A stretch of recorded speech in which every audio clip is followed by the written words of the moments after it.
Hello mathematicians, we're now going to have a look at a very important application of sums of GPs, and that is the limiting sum of a geometric series. If the absolute value of the common ratio of a GP is less than 1, so mathematically that's that, then the GP has a limiting sum, which means that it has a sum which it's going to approach asymptotically, fancy way of saying it. So it's going to get closer and closer to this limiting sum and not go beyond it. Now the limiting sum is given by a nice straightforward formula, which is that the sum to infinity, so notice that n is now infinity, so no particular value of n, just somewhere down the track. So the sum to infinity equals a on 1 minus r.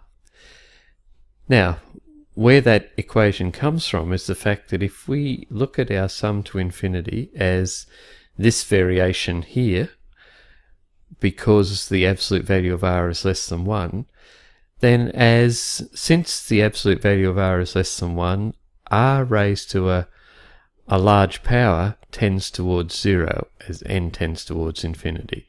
So this term here simply drops off and we're left with our present equation for the sum to infinity. Now let's look at some typical questions. So the first one is very straightforward. You'd probably be lucky to get one that's straightforward. But a GP has a first term of 8 and a limiting sum of 12. Find the common ratio. Now about all we know about this one is because it mentioned limiting sum, then we're talking about having our formula, which is a on 1 minus r. We've got a as 8, sum to infinity is 12. We substitute those values into the formula and we get our value of r of 1/3. We feel okay about that because we expect to get the absolute value of the common ratio to be less than 1 for a limiting sum. For our second example, it's a good example of how you need to read very carefully for some limiting sum questions. So the height of a tree was 10 meters. It increased by 2 meters during the next year, and in each succeeding year, the growth is 2/3 of that in the previous year. So we need to look at this and see how we can set up a pattern so that we can find what we have to deduce is a limiting sum, because it talks about the ultimate height of the tree. It doesn't ask how high is the tree in 5 years' time or 10 years' time, so there's no mention of a particular value of n. It's just some ultimate height, which is the height down the track, at infinity, if you like. So you need to start writing down the terms to try and get your head around the pattern. So if we do that, then it's going to look a little bit like this.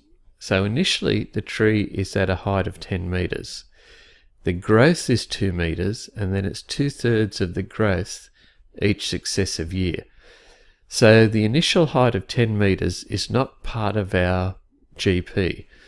What we do have is a GP with an initial value of 2, and a common ratio of 2/3.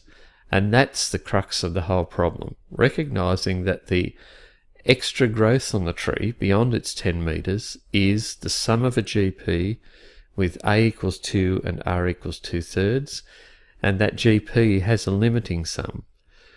So when we calculate the ultimate height of the tree, it's our 10 meters plus the limiting sum due to the growth, which comes out to be 16 meters.